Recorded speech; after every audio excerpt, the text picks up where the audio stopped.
Hi ఓస్ welcome to this channel. ముందుగా అయితే మీకు ఏమైనా డౌట్స్ ఉన్నట్టయితే call me for app IDs వచ్చేసరికి డిస్క్రిప్షన్లో ఉన్న టెలిగ్రామ్ గ్రూప్, వాట్సాప్ గ్రూప్, ఇన్స్టాగ్రాముల్లో షేర్ చేయడం అయితే జరిగిందనమాట. ఆ గ్రూప్స్లో జాయిన్ అయ్యి మీకు ఏమైనా డౌట్స్ ఉంటే ఖచ్చితంగా అయితే కాల్ చేయండి. ముందుగా అయితే ఈ ఛానల్ని అయితే ఖచ్చితంగా అయితే సబ్స్క్రైబ్ చేసుకోండి. ఈ వీడియోని అయితే లైక్ చేసి షేర్ చేయండి. సో ఇందులో వచ్చేసరికి ఏంటంటే చాలామంది స్టూడెంట్స్ కామెంట్స్ పెడతా ఉన్నారు. ఏంటంటే JNTH స్పెషల్ సప్లీ ఏదైతే ఉంటుందో R18 వాళ్ళకు అది one time chance supply exams అంటే మొత్తం అయిపోయి 10+2 ఇయర్స్ ఉన్నవాళ్ళు ఉంటారు కదా, పాత వాళ్ళు, వాళ్ళకి ఈ special supply one time chance supply వచ్చేసరికి ఒకేసారి కండక్ట్ చేస్తుందట కదా సార్ ఈ సంవత్సరం అని చెప్పేసి అడుగుతూ ఉన్నారు. అది ఎప్పుడు నిజంగా అది కండక్ట్ చేస్తారా? సో దాని గురించి ఇప్పుడు మీకు చెప్పబోతున్నాను. సో ముందుగా అయితే డిస్క్రిప్షన్లో ఉన్న తెలుగు ఇంజనీరింగ్ ఎడ్యుకేషన్ ఛానల్ కానివ్వండి, డేటా సైన్స్ కోర్స్ నడుస్తున్నటువంటి software courses work support channel కానివ్వండి, ఖచ్చితంగా అయితే సబ్స్క్రైబ్ చేసుకోండి, మీకు ఉపయోగపడతాయి.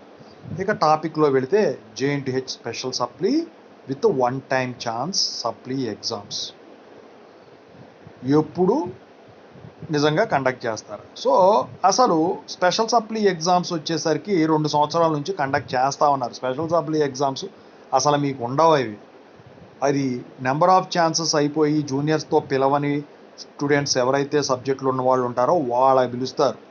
అయితే R18 లాక్డౌన్ వచ్చిన తర్వాత కుప్పలు తెప్పలు ఉండబట్టి పాస్డ్ అవుట్స్ చూపించుకోవడానికి 2022 పాస్డ్ అవుట్ వాళ్ళకి, 2023 పాస్డ్ అవుట్ వాళ్ళకి ఏ ఇయర్కి ఆ ఇయర్ పెట్టారు డిసెంబర్లో. ఇక 2024 వాళ్ళకి కూడా కండక్ట్ చేస్తే డిసెంబర్లో కండక్ట్ చేయాలి. సో దానికి సంబంధించింది నేను ఒక వీడియో చేశాను, మీరు చూడనట్లయితే చూడండి. సో దానికి కంటిన్యూషన్గా అయితే స్పెషల్ సప్లీ ఇప్పుడు R18కి అలా అలా ఉంటుంది. మరి వన్ టైం ఛాన్స్ సప్లీ అంటే వన్ టైం ఛాన్స్ సప్లీకి మీరు ఉండరు.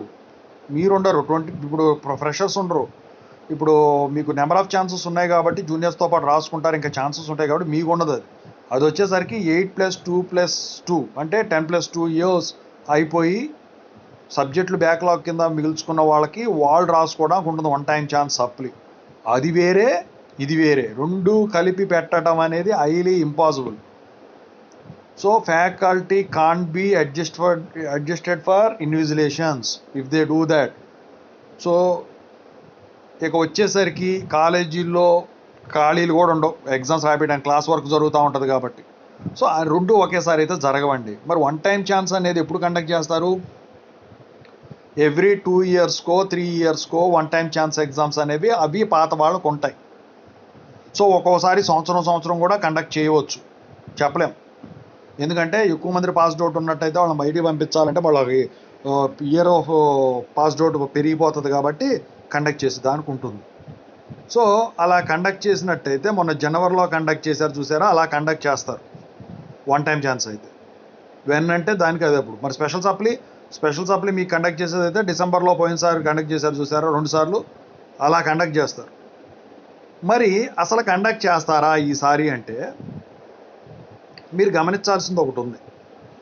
సో స్పెషల్ సప్లీకి అయితే ఖచ్చితంగా అయితే పాస్డ్ అవుట్ స్టూడెంట్స్ తక్కువ మంది ఉంటేనే కండక్ట్ చేయడానికి ఉంటుంది. కానీ ఇక్కడ మీరు గమనించినట్టయితే ఇప్పుడు పోయిన సంవత్సరం కూడా 2022తో పోల్చినట్టయితే కొంచెం తక్కువ పాస్డ్ అవుటే ఉన్నారు, కానీ ఈ సంవత్సరం ఎక్కువ మంది ఉన్నారు. మరి అలాంటప్పుడు వచ్చేసరికి యథావిధిగా 2 సంవత్సరాలు అప్లై చేశాం కాబట్టి యథావిధిగా ఈ సంవత్సరం కూడా పెడదాము అని అనుకుంటే మాత్రం డిసెంబర్లో కానివ్వండి. సో మరి డిసెంబర్ దాకా పోతే మళ్ళీ అక్కడ 4th ఇయర్ ఎగ్జామ్స్ ఉన్నాయి కాబట్టి అక్టోబర్ నవంబర్లో కండక్ట్ చేసేదానికి ఛాన్స్ ఉంటుంది. డిసెంబర్ దాటిందంటే ఉండదండి. కొత్త సంవత్సరంలో అయితే 2025లో అయితే ఉండదు, ఉంటే 2024లోనే ఉంటుంది స్పెషల్ సప్లీ. ఇక వన్ టైం ఛాన్స్ గురించి అంటారా, ఈ సంవత్సరానికి మొన్న జనవరికి అయిపోయింది, రిజల్ట్స్ కూడా రిలీజ్ చేశారు, అయిపోయింది. ఈ సంవత్సరం ఉండదు. ఇక నెక్స్ట్ ఇయర్ ఏమన్నా స్టూడెంట్స్ రిక్వెస్ట్ని బేస్ చేసుకొని అప్పుడు వాళ్ళు ఆలోచించి కండక్ట్ చేస్తే మళ్ళీ ఏమన్నా జనవరిలో కండక్ట్ చేసేదానికి ఛాన్సెస్ ఉంటాయి. అంతేగాని special supply one time chance supply కలిపేసి, ఎందుకంటే స్పెషల్ సప్లీ ఎగ్జామ్స్ కండక్ట్ చేయాలంటే చాలా తక్కువ మంది ఫెయిల్యూర్ క్యాండిడేట్స్ ఉండాలంటున్నారు కదా, అందుకనే తక్కువ మంది ఉన్నారని చెప్పేసి 2022లో 2023లో కండక్ట్ చేశారు కదా, మాకు కూడా కండక్ట్ చేయాలి రూల్ ప్రకారం అని చెప్పేసి, తక్కువ మంది ఉన్నారని వన్ టైం ఛాన్స్ వాళ్ళు ఎక్కువ ఉంటారేమో అని చెప్పేసి వాళ్ళని వీళ్ళని కలిపేసి రాపిస్తారు అని అనుకుంటే అది అవివేకం. అసలు అలాంటి ఆ ముచ్చటే లేదు అక్కడ. రెండు కలవటం అనేది జరగని పడింది. ఓకేనా? సూర్యుడు చంద్రుడు ఎలా కలవరో ఇది అంతే. ఓకేనా? పగలే రాత్రి ఎప్పుడో ఒక్కసారి ఎండావాన కలుస్తాయి చూసారా, ఆ టైప్లో ఉంటుంది. అయితే అది ఈ స్పెషల్ సప్లీకేను వన్ టైం ఛాన్స్కి ఇది అవ్వదు. సో మీరు చేయాల్సింది ఏంటంటే, మీరైతే ఇప్పుడు థర్డ్ ఇయర్ ఎగ్జామ్స్ అవి ఏవైతే ఉన్నాయో వాటి మీద కాన్సన్ట్రేట్ చేయండి.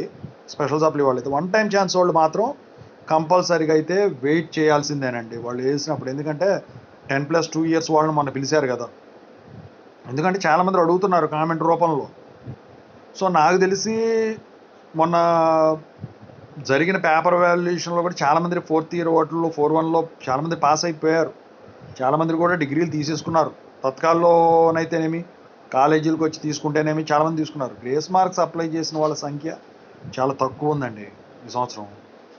గత 2 సంవత్సరాలతో పోల్చినట్టయితే, గత 2 సంవత్సరాలు కూడా కాదు, 2022తో పోల్చినట్టయితే 2023 తగ్గింది బాగా, 2024 అసలు బాగా తగ్గిపోయింది. ఆ గ్రేస్ మార్క్స్ అంటే ఎందుకని పక్కన పడేసేదానికి అంటున్నారు స్టూడెంట్స్. ఆ మార్పు వచ్చింది, అంత మార్పు వచ్చింది. ఎందుకంటే ఈ పర్సంటేజ్ పెరగదు, ఎంత మార్కులు అయితే తగ్గినాయి అన్ని వరకు కలుపుతారు దానికి. సో దాని గురించి ఇక వాళ్ళు ఇలా పాస్ అయిపోవడమే బెటర్ రా బాబు, 1 రోజు 2 రోజులు వన్ డే బ్యాటింగ్ చేసి చేసుకోవడం నయం అని చెప్పేసి. ఓకేనా? సో స్పెషల్ సప్లీస్ కానీ వన్ టైం ఛాన్స్ కనుక గురించి కానీ అయితే, వన్ టైం ఛాన్స్ కనుక కండక్ట్ చేసేదానికైతే 3 నెలల ముందు నోటిఫికేషన్ రిలీజ్ చేస్తాడండి. ఆ 3 నెలల ముందు రిలీజ్ చేసే నోటిఫికేషన్కి 1 month బిఫోర్ వాళ్ళు డిస్కషన్ చేసి డిసైడ్ అవుతారు. మొత్తం 4 నెలలు పడుతుంది ఓవరాల్గా. అది స్పెషల్ సప్లై అనుకోండి, 1 నెల ముందు నోటిఫికేషన్ రిలీజ్ చేస్తారు. ఆ 1 నెల 10 రోజుల ముందు పెట్టాలా వద్దా అని చెప్పేసి మీటింగ్ పెట్టి డిస్కస్ చేసుకుంటారు. సో ప్రతి ఒక్కళ్ళు minutes of meeting and minutes of meeting autonomous college, ఏ కాలేజీకి ఆ కాలేజీ పెట్టుకునేది. ఇప్పుడు నేను ఒక అటానమస్ అనుకోండి, మీరు ఒక అటానమస్ అనుకోండి, నా మైన్యూట్స్ ఆఫ్ మీటింగ్లో ఉన్న రూల్స్ నాకు ఉంటాయి. యూనివర్సిటీ ప్రపోజ్ చేసిన వాటిలోనే నా మైన్యూట్స్ ఆఫ్ మీటింగ్లో నా అమెండ్మెంట్స్ నేను పెట్టుకుంటాను, నీ మైన్యూట్స్ ఆఫ్ మీటింగ్లో నువ్వు తీసుకునే డెసిషన్స్ నువ్వు తీసుకుంటావు. ఒక కాలేజీకి సంబంధం ఉండదు అటానమస్లో. ఎవరి డెసిషన్స్ వాళ్ళే. యూనివర్సిటీ పంపించిన పెద్ద పేరెంట్ రూల్స్ అనుకోండి, అందుట్లో 10 రూల్స్ ఉన్నాయనుకోండి, అందుట్లో 4 నేను పెట్టుకుంటా, మీరు అటానమస్ కాబట్టి ఆ 4 పెట్టుకోవాలని లేదు, వేరే 4 పెట్టుకుంటారు. నేను ఎస్ అనుకుంటే మీరు నో అనుకోవచ్చు, మీరు నో అనుకుంటే నేను ఎస్ అనుకోవచ్చు, లేకపోతే 2 ఎస్ అనుకోవచ్చు, కలవచ్చు కలవకపోవచ్చు. That is nothing but minutes of meeting. ఓకేనా? అంతేగాని అఫిలియేటెడ్ కాలేజెస్లో పెట్టే మైన్యూట్స్ ఆఫ్ మీటింగు అది యూనివర్సిటీ నుంచి వచ్చే దాని ప్రకారమే ఉంటుంది. ఓకేనా? అదే అండి. Thank you so much. మీకు ఏమైనా డౌట్స్ ఉంటే కాల్ మీ 4 యాప్లో కాల్ చేయండి.